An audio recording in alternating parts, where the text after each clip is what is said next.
Okay, mambo vipi? Naamini kabisa kwamba uko vizuri sana. Karibu tena katika muendelezo wa kuzungumza mambo kadha wa kadha yanayoendelea katika michezo. Na zimekuwa ni siku kadhaa tangu mimi na wewe tukutane na tuzungumze yanayoendelea katika mchezo. Hapo kwamba uko vizuri sana na mimi pia niko vizuri. Sasa bwana, usiku wa kuamkia leo limefanyika jambo moja zuri sana katika mpira wetu, na hili ni swala linalomhusu rais wa kikosi cha Young Africans, na hapa namzungumzia Engineer Hersi, ambaye nadhani amekuwa ni revolution mzuri.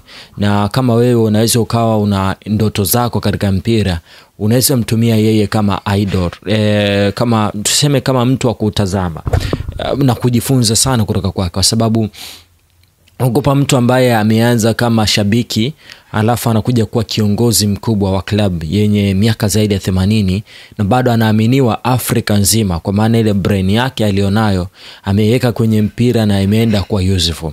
Ni mhandisi kama ambavyo jina lake lilivyo, lakini sasa uhandisi wake ameuleta kwenye mpira. Niliwahi kusoma sehemu moja ambayo inasema moja kati ya watu hatari zaidi duniani ambao wanaweza kufanya chochote katika ulimwengu basi ni pamoja na wahandisi. Kwa nini? Kwa sababu hao jamaa wanakuwa programmed kwa ajili ya kusolve matatizo. Yani mradi ukienda kujengwa, maana yake kuna tatizo hapa, labda tatizo la barabara, watu wanakuwa na mchoro, lakini yule mtu wa kuvitoa vitu kwenye mchoro na kuvileta kwenye uhalisi ni mhandisi. So anahakikisha kwamba mchoro na uhalisia vinakuwa ni vitu sawa sawa, na hiyo ndio imekuwa ni changamoto ya wanadamu wengi, kutoa vitu kwenye fikra na kuvileta kwenye uhalisia. Ndio maana utaona mtu ana mawazo mazuri, lakini kuyatoa yale mawazo mazuri kuwa fedha ama kuwa kitu halisia inakuwa ni ngumu sana. Hata wewe unaweza ukawa na mawazo yako mazuri juu ya kitu fulani, lakini unaona ugumu unaopata kuyatoa hayo mawazo kwenye fikra na kuyaleta kwenye uhalisia jinsi wanavyoteseka. Sasa hao ma-engineers wengi, vovote vile ni engineer kwenye eneo lipi, wanakuwa programmed kuwa problem solver. Ndio maana wata analyze shida ilikuwa nini, tufanye nini na matokeo yatakuwaje. Sasa Mwamba tangu amekuwa kiongozi wa Young Africans amefanya revolution. Kwanza kuitoa Young Africans kwenye eneo la mashabiki na kuipeleka iendeshwe kisasa. Although hajafanikiwa, lakini mwanga mzuri unaonekana hapo mbele kwamba Young Africans watakuja kufanikiwa katika huu mpango wao mzuri, kitu ambacho kinatia moyo. Lakini angalia tangu amekuwa rais wa Young Africans, mabadiliko ambayo Young Africans wamekuwa nao, wanaweza sema wamekuwa na kizazi cha galactico kikubwa sana. Kuna baadhi ya wachezaji ambao hawakutarajiwa wangekuwa Young Africans, this time around wako Young Africans. Lakini unazungumzia kwenye utawala wake, tunazungumzia robo finali klabu bingwa barani Afrika, tunazungumzia finali kombe la shirikisho barani Afrika, tunazungumzia makombe ya ligi kuu Tanzania bara back to back. So Young Africans imekuwa ni timu ambayo inashindana sana kimataifa, na timu ambazo ilikuwa hazimjui Young Africans this time around wanamjua Young Africans. So kwenye soka hapa nchini unaweza sema amekuja kuwa ni revolutionary. Lakini angalia keti za Young Africans zinavyosukuma, iwe ni kibiashara, iwe ni kimpira, the way ambavyo anafanya kazi zao, unaona kabisa wako kwenye professionalism. Sasa huyu mtu lazima tumpe maua yake inapobidi, lakini ubongo wake haujatumika tu Tanzania, umetumika kimataifa zaidi. I don't know lilikuwa ni wazo lake ama lilikuwa ni wazo la CAF wao wenyewe, but I think inawezekana lilikuwa ni wazo lake la kwamba vilabu Afrika inabidi viwe na umoja wao, kwa maana kama ambavyo ilivyo European Club Association, wanahitaji kuwa na association moja ambayo itakuwa ni sauti ya vilabu vingine vyote. Back in days tulikuwa na vilabu ambavyo vinazungumziwa na CAF wenyewe, yani CAF ndo wataingia mkataba, ndo watauza haki za matangazo na vitu kama hivyo. Lakini ukweli ni kwamba inabidi sasa tuone hao jamaa wakiwa na kauli yao moja na sauti yao moja, wafanye business wao, alafu CAF ibaki kwa kama watchdog, iwe inaangalia na kuratibu kwamba hizi taratibu zote za mpira miguu zinaenda sawa.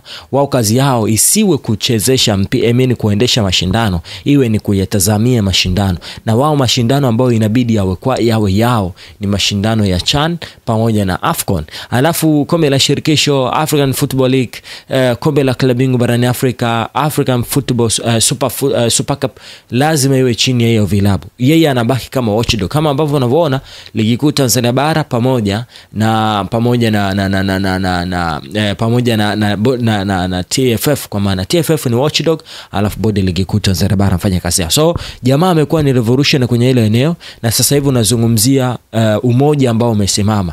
Tunazungumzia African Club Association ambaye sasa yeye sasa hivi ndio mwenyekiti wa hivyo vilabu vyote barani Afrika. I thought nilikuwa ni wazo lake, that's why akapigwa kura nyingi na akakabidhiwa. Kazi yake ya kwanza ilikuwa ni kutafuta sehemu ambayo hao jamaa wataweka base yao, na tayari wameshaipata Morocco. Sasa yote yameonekana kule wakaibuni kwamba huyu jamaa ana deserve hii. Rais wa klabu ya Young Africans na umoja vilabu Afrika, Engineer Hersi amepewa tuzo kutoka World Football Summit ya tathmini ya mchango wake wa kuunganisha vilabu vya soka barani Afrika. Tuzo hii ilitolewa kwenye mkutano wao uliofanyika jijini Rabat, Morocco, ndipo ambapo hii summit ilienda kufanyika. Sasa unaweza ukawa unajiuliza hawa jamaa ni akina nani na wameanzishwa lini? Sasa naomba nikwambie kwamba World Football Summit ni jukwaa la kimataifa linalounganisha viongozi, wadau wa sekta ya soka duniani. Lengo ni kuendeleza biashara ya mpira, uvumbuzi na maendeleo endelevu katika soka. Kumbuka hapo ni biashara ya mpira, uvumbuzi na maendeleo endelevu katika soka. Atuzungumzie ufundi wa mpira, tunazungumzia vile ambavyo vinasaidia ufundi wa mpira uwepo. Sasa tukasema biashara katika football, uvumbuzi katika football, kuvumbua vipaji vipya, mbinu mpya na maendeleo ya endelevu katika soka, kujenga viwanja, kutunganisha pamoja. Sasa hawa World Football Summit huandaa mikutano ya kimataifa na kukutanisha waamuzi muhimu katika vilabu, mashirikisho, ligi, makampuni ya teknolojia, wawekezaji na wadau wa michezo mbalimbali. Hii organization ilianzishwa mwaka 2016. Tangu wakati huo limekuwa ni jukwaa muhimu kwa ajili ya majadiliano na mikakati ya kuendeleza soka, ambapo World Football Summit imeandaa matukio mpaka sasa hivi 26, ikiwakutanisha zaidi ya washiriki 32,000 kutoka katika mashirika 12 tofauti, na wakiwemo viongozi wa vilabu, mashirikisho na kampuni mbalimbali.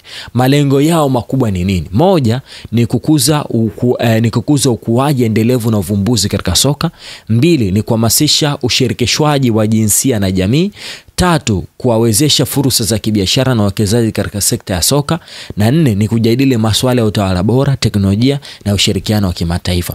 Matukio muhimu ambayo yamefanyika, mfano hao jamaa huandaa matukio katika miji mbalimbali duniani. Mfano mwaka 2025 matukio yamepangwa kufanyika Rabat April, ambayo tayari imefanyika, lakini Juni tutaenda pale Montreal, lakini September wataenda pale Hong Kong, na Oktoba wataenda pale Madrid. Hadi Aprili 9 hadi Aprili 10 walifanya tukio lake la kwanza barani Afrika huko Rabat, na lengo kubwa lilikuwa ni kujadili maendeleo ya soka barani Afrika, na ndipo ambapo Engineer Hersi akapata hiyo tuzo. Lakini pia imeanzisha ushirikiano wa kimkakati na nchi kama Nigeria ili kuharakisha maendeleo ya soka katika ukanda wa Afrika Magharibi. Kwa ujumla, World Football Summit ni jukwaa muhimu la wadau wa soka wanaotafuta kushirikiana kubadilisha mchezo wa soka na kuwa mchezo bora sana, na huko ndipo ambapo Engineer amepata tuzo. Sisi tunampa saluti, aendelee kupambana, amefanya kazi nzuri. Saluti la familia.